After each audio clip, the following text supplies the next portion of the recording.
Pero sarap panoorin, no? Yung ganyang trade, blue lahat.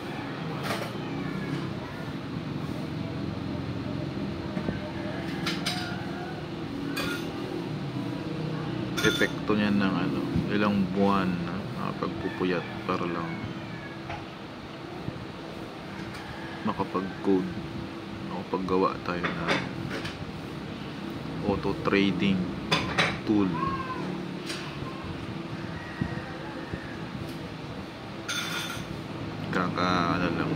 Kaka-implement lang natin 2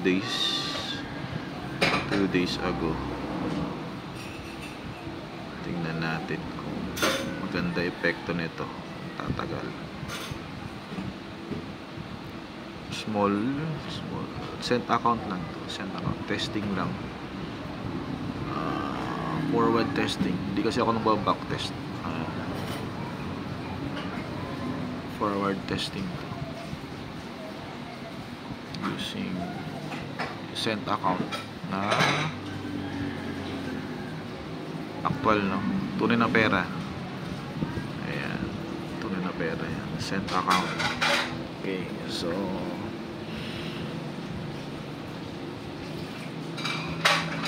today is November 19, 5:27 PM, so London Open. So monitoring lang, effective ba yung ginawa natin auto trading tool. Ako mismo yung gumawa nito, ako nag-code, no? So hindi ako nagpapagawa, hindi rin ako bumili ng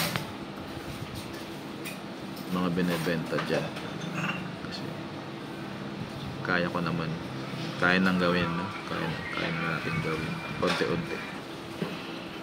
So tingnan natin kung maganda yung magiging epekto sa mga 1 month. Babantayan natin yung tool na to.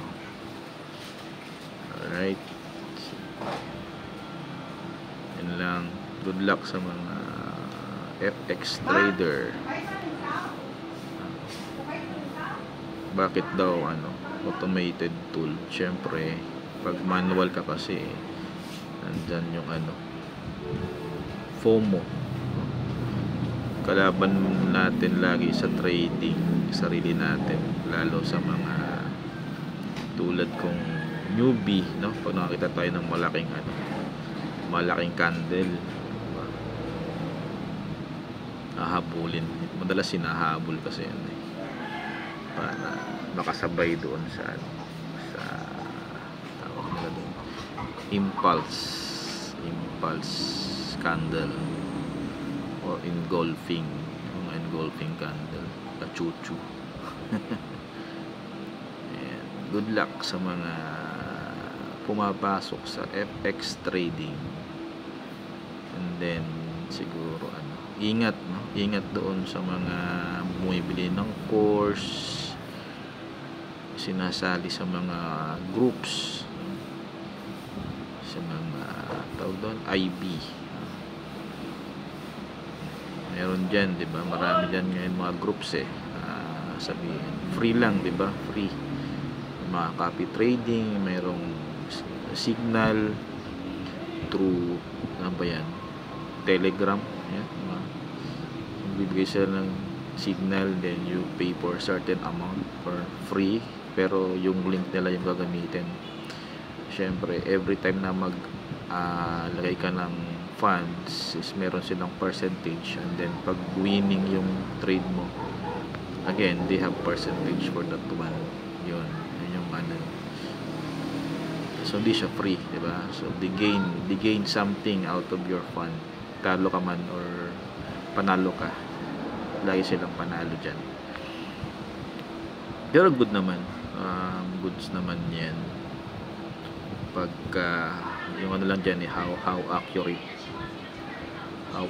yung signal and timing. Yung kasi dyan, timing sa pagpasok pagpasok doon sa position, buy or sell position, given na may signal, pero how you enter yung trade, kung buy position or sell position yan, and then what time frame. Yun ang critical sa trading. Alright,